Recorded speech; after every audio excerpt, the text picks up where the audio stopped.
Alright guys, so I got a question about trying to cover billing and coding. So today I am going to do my very best of covering billing and coding. If you work in billing and coding, please correct me, please, tell me I did right, or, whatever it may be. Once again, I am not in billing and coding. This is the information I found. I did talk to two sources in billing and coding. We'll get to that later. Let's start with education. At least here locally, billing and coding, which is, to kind of clear up things, it is two different things. I know it's oftentimes linked together. Billing is one thing, coding is another thing. Billing and coding. But for purposes of this video, and as most people see it, I'm going to link them together. They're going to be one thing for this video. I did look up the education that you need, and at least here locally, it is a certificate program. And I looked at two schools, one being my local community college, and the other being the University of Phoenix, which is, of course, the online program. I am not recommending the University of Phoenix. I simply used the University of Phoenix as sort of a comparison tool to my community college that I went to. The University of Phoenix, they advertise that it's a 5-week course or something like that, but upon further investigation, it is actually a 10-month course, so almost a year, 2 months shy of 1 year, and it is 24 credit hours, so quite a few credit hours, and the total cost is, I couldn't find the total cost, but they did break it down in credit hours at $398 per credit hour, or $9,552 for the program, but that did not include books or tuition fees or things like that. That was simply for credit hours, $9,552 out the door. Well, not really out the door, but that is for the credit hours of the 10-month Phoenix program, the Phoenix University program, or University of Phoenix program. I'm not sure which way it goes. At my local community college, I looked it up. It is a 2-semester program. However, the program itself takes 2 semesters. However, there's prereqs that you kind of got to take to get in there. I'm not exactly sure if they can be done concurrently or if you can do them in like a summer semester or online possibly. However, the program itself is 2 semesters and 12 credit hours. But like I said, that needs to be with an asterisk because there are prereqs involved. It is 12 credit hours, and it is, like I said, 2 semesters. So 2 semesters is what, about 8 months? So the program itself is 2 months shy of the University of Phoenix program. However, like I said, say that with an asterisk because community colleges are known for having prereqs, and the prereqs, don't always line up.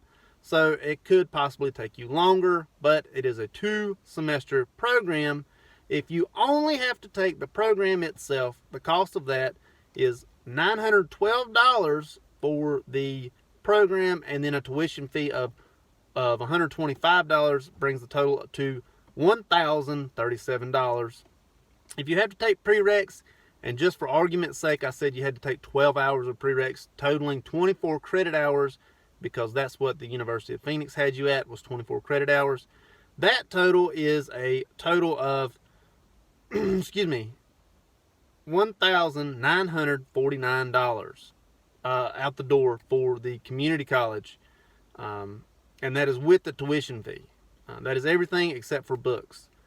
So that is a difference of, if you only have to take program only at my local community college, a difference of $8,515 under what the University of Phoenix cost. Or if you have to take an entire 24 credit hour program, that's prereqs and everything, $7,603 under what the University of Phoenix is charging you. So you can definitely see the advantage of going to a community college as opposed to a for-profit university.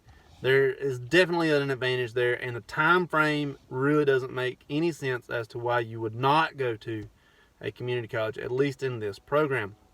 So now that we're over education, what kind of pay are you looking at making once you graduate this program? So at least here locally, the average is $23.72 per hour. That comes to $49,337.60 per year, at least here locally.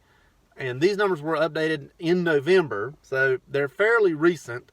The national average is actually a little bit lower than North Carolina average at $23.49 per hour, or $48,861 per year. Once again, these numbers were updated in November, and these numbers were brought to you by Indeed.com. That's where I typically always get my salary numbers.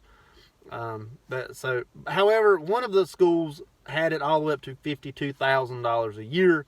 I don't quite think it's that high. That might have been a University of Phoenix number, but that's the number that they gave. What kind of jobs are you going to be doing?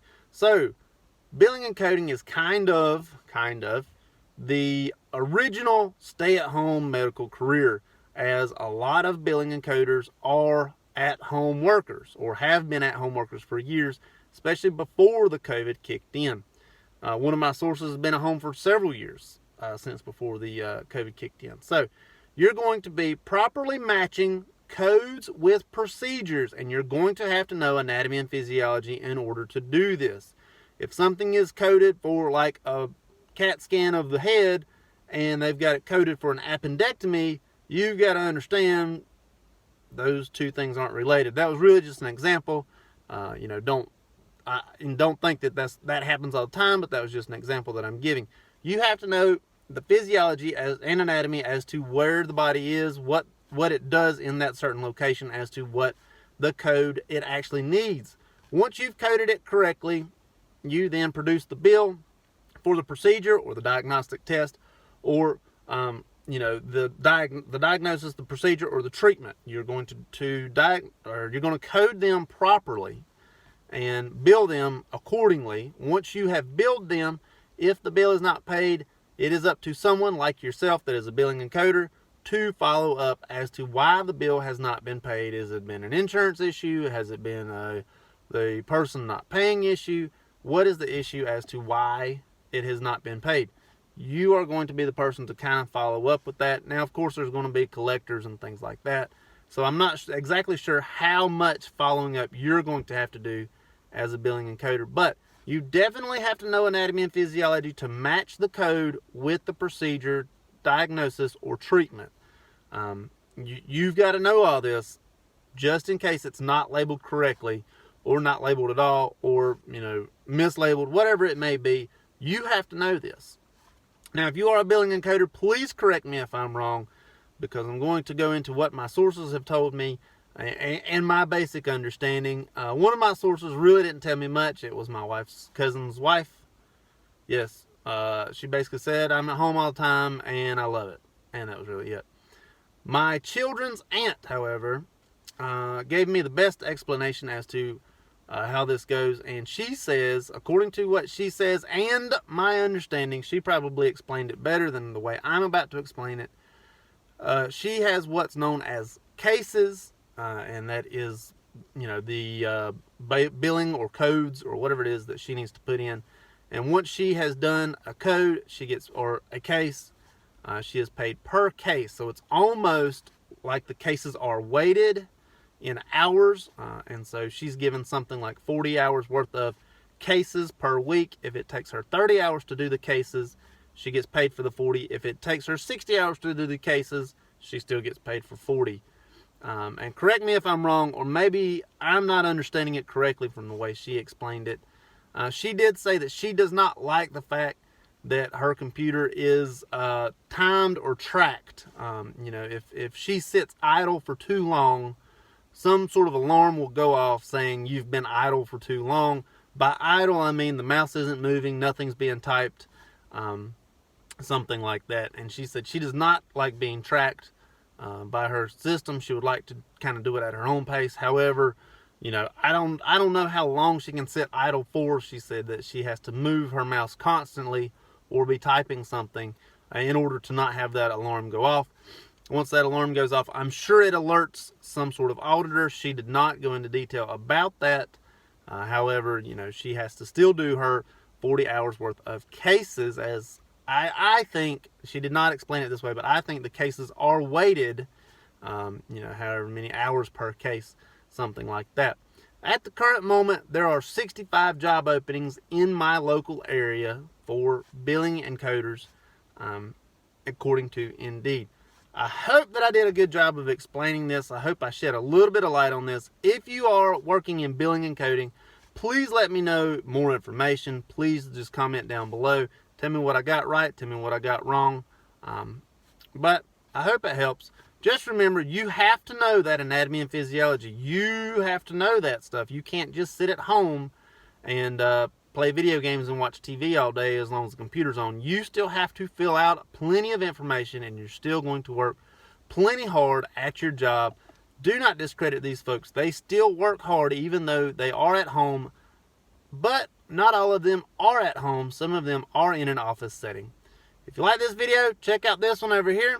Like, share, and subscribe over there. Hope it helps. Thank you much.